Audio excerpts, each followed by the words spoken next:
Back in the 1980s, the SMU football program was on the rise and dominating the headlines of college football. From 1980 to 1984, the Mustangs won a total of 49 games, including a Cotton Bowl victory over Pittsburgh. But just a few years later, SMU was hit with the worst punishment in college football history, and it took them decades to recover. During this past 2019 season, however, SMU was featured in the top 25 for the first time in over 30 years and are looking like a program that could be on the rise. Their story is one of the most unique around all of college football, and in today's video, we'll be looking at the fall and the rebirth of SMU football.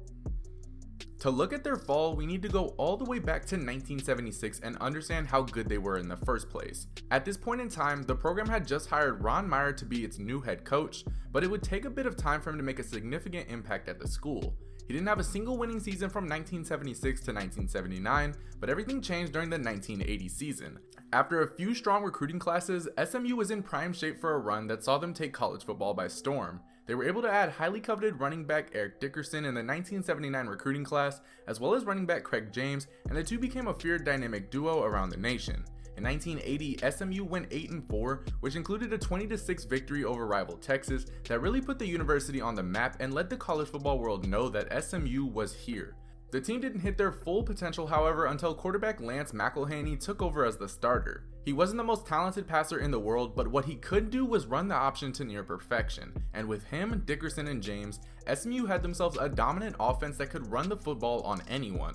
However, for the upcoming 1981 season, SMU was put on probation for recruiting violations, and they couldn't compete in a bowl game as a result. Despite that, the team went 10-1 with their only loss coming by 2 points to Texas. After this season, things were going to change fast for the team. It seemed like out of nowhere, head coach Meyer decided to leave the program to take a job with the New England Patriots as their head coach. But SMU didn't miss on their next head coaching hire as they appointed Southern Mississippi head coach Bobby Collins. With bowl eligibility back in 1982 and a brand new head coach, SMU finished the year undefeated with a bowl victory over Dan Marino and Pittsburgh in the Cotton Bowl to finish number 2 in the AP poll. The only thing that prevented the team from being able to compete for the national championship was a tie with Arkansas in the final week of the regular season.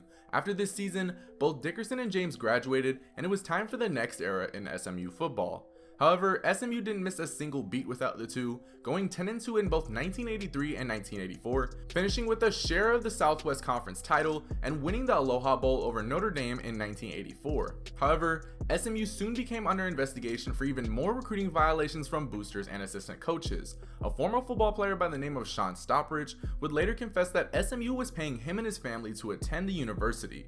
Sean was from Pittsburgh, Pennsylvania, and his family was paid to move out to Texas, and Sean himself received payments from the university. The result of this, a 2-year postseason ban for 1985 and 1986, as well as no new scholarships for 1985 and only 15 for 1986. However, even after saying that they were going to clean things up and even banning boosters, SMU had still been paying their players even after this punishment, and that would be revealed by David Stanley, another former player for SMU. Now, David Stanley dealt with injuries and substance issues that resulted in him getting kicked off the team and eventually from the school in general. It wasn't until all that happened that he went on to 60 Minutes and told the world that he was paid by SMU as well. With even more evidence in place, the fate of SMU football was determined and the final nail was hit into the coffin.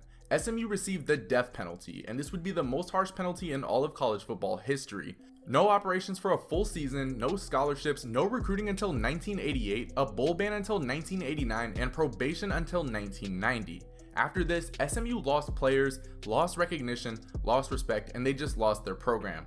The scandal was just so deep, there were so many people involved in it and so many different players who could have been paid, and it even involved Texas Governor Bill Clements at one point. After this, SMU was not the same for a long time, and to say that the death penalty destroyed the program would be a massive understatement. Once play resumed in 1989, Bobby Collins was no longer the coach and was replaced by 3-time Super Bowl champion Forrest Gregg. But by the time SMU kicked off in 1989, there was little to no true elite talent on the team, and in Gregg's 2 seasons coaching, SMU won a combined 4 games. There were a few famous games in this 2-year span that involved SMU, including their first win back against Connecticut in the Miracle on Mockingbird, and then also losing 95-21 against rival Houston. Now, after Gregg revived the program and got them off the ground, SMU bounced between 3 head coaches from 1991 to 2007. Tom Rossley, Mike Cavan, and Phil Bennett. None of them had too much success on paper, as Rosley only had 2 out of 6 seasons above 5 wins, and the best from Cavan and Bennett was a 6-6 finish in 2006. It was also during this time frame that the Southwest Conference dissolved in 1996, and SMU moved on to the Western Athletic Conference. The Southwest Conference dissolving was something that hurt the university, as there was just some prestige and something special with the conference. Being in the conference around schools like Texas and Texas A&M offered some competition and exposure that other conferences just couldn't provide to the school at the time, and that became more apparent when the Power 5 grew to become a thing. SMU would later transition and move conferences once again in 2005, this time going to Conference USA. But this is when things began to look up for SMU. After reaching out to alumni and making changes in leadership, SMU was able to hire a head coach that proved to be a huge success. The Mustangs hired June Jones in 2008 to be its head coach, and he had just completed a successful tenure at Hawaii. What resulted from his hire turned out to be the most success SMU had seen in decades. From 2009 to 2012, SMU had 4 winning seasons, 2 bowl victories, and won a total of 30 games, their most in any 4-year span since the 80s. While Jones didn't last too much longer at SMU and coached his final game in 2014, his impact was felt. Jones was able to recruit plenty of talented guys that weren't at the level SMU had seen in a while, such as wide receiver Emmanuel Sanders, and just overall turned the program around to one with a winning attitude. By the end of Jones' tenure, SMU made another step forward and moved to the new American Athletic Conference, which although wasn't a Power 5 conference and still isn't to this day, it is still a tough conference. Replacing Jones in 2015 would be Chad Morris, who was an offensive assistant at Clemson. He only lasted 3 seasons and improved on his win total in each and helped further SMU to winning ways. But while Morris showed improvement, it would be new head coach Sonny Dykes who would take SMU back to a place that they hadn't seen in 30 years. In just 2 seasons, he was able to transform SMU from an average team to a 10-win team that finished ranked in the AP poll. While 2018 was a rebuilding year for the school, 2019 was where they put it all together. They were finally ranked in the top 25, starting off the season at 8-0 and reaching the number 15 rank in the nation, defeating rivals TCU and Houston along the way before ending the season at 10-3.